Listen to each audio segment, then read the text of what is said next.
जी, अस्सलाम वालेकुम। आम तौर पर ज़िंदगी में किसी भी चीज़ की जो खुशी होती है, वो कुछ दिन के बाद मान पड़ जाती है, क्योंकि खुशी की यही तारीफ़ है। लेकिन कुछ दिनों से ये जो पाकिस्तान को अल्लाह ताला ने दुनिया में मुकाम दिया है, उसकी खुशी कम ही नहीं होने पा रही।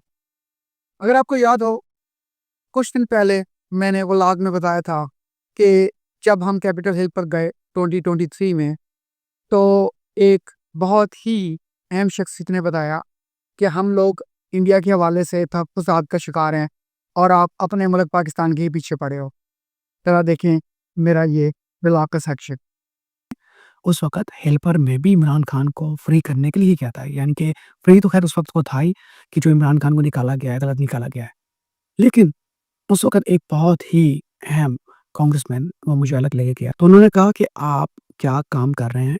इस वक़्त जो कांग्रेस है, इसके जो मेन इदारे हैं, वो इंडिया के साथ जो है ना, वो लगे हुए हैं टक्कर लेने पे, क्योंकि हमें पता चल रहा है कि इंडिया रशिया की तरफ बहुत ज़्यादा खिल-रहा है। तो एक बहुत ही अहम वफ़द जो है ना, कल जा रहा है इंडिया, और आप ये पाकिस्तान के अगेंस्ट ही लगे हुए हैं।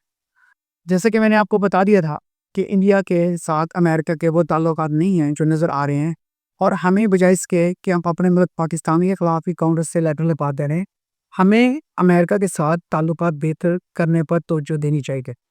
और अभी आप देख रहे हैं कि कितना बड़ा काम हुआ है। इंडिया ने क्या कोशिश नहीं की जेडी वेंस को बुलाकर, लेकिन इसके बावजूद अभी आप देखें ट्रंप ने कितना ज़बरदस्त बयान दिया है। उसने सीज़ फायर के हवाले से दोनों मुल्कों को एक ही लेवल पर ट्रीट किया है। बल्कि अभी सऊदी अरब में जो ट्रंप ने हंसते हुए कहा है कि दोनों को डिनर इकट्ठे करना चाहिए, ये बहुत बड़ी बात है। और आप देखेंगे ये मजाक की बात नहीं है कि ये बात आगे जाएगी।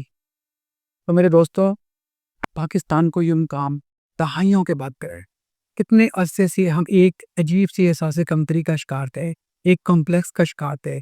लेकिन जब पाकिस्तान ने डट कर मुकाबला किया, तो हम अब जो है एक तरह से पैराडाइम ही शिफ्ट हो गया।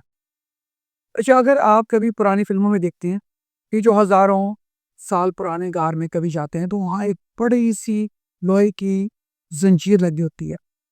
तो जो वॉरियर जाता है, वो जब सबसे पहले उस जंजीर के ऊपर अपनी तलवार मारता है, तो जंजीर टूटने से पहले उसका ज़ंग उतरता है। और ये ज़ंग उतरा है, और इस ज़ंग उतरने को आप महसूस कर सकते हैं पाकिस्तान से लेकर सऊदी अरब और सऊदी अरब से लेकर अब कतर तक। आप देख सकते हैं कि गुज़िश्ता 50 साल में पहली बार कोई अमेरिका का सदर गया है और मिडल ईस्ट में, और इज़राइल का उसने दौरा नहीं किया है, बल्कि सऊदी अरब के साथ कितनी बड़ी डील्स करके आया है, कतर के साथ कितनी बड़ी डील्स करके आया है। तो आप देख रहे हैं कि दुनिया में कितनी बड़ी-बड़ी चेंजेज़ आ रही है। और अब जो इंडिया का गरूर मिट्टी में मिला है, इसकी वजह से पूरी दुनिया में जो मुसलमान हैं, उनका सर फ़ख्र से बुलंद हुआ है।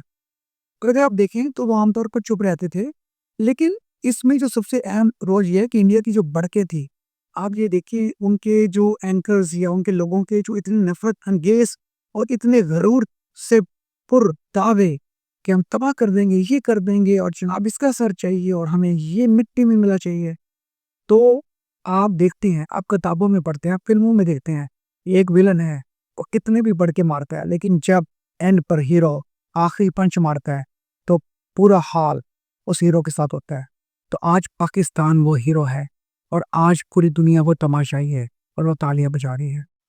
तो ये खुशी का मुकाम है, फ़ख्र का मुकाम है, और इस खुशी को हम जितना भी सेलिब्रेट करें, वो कम है।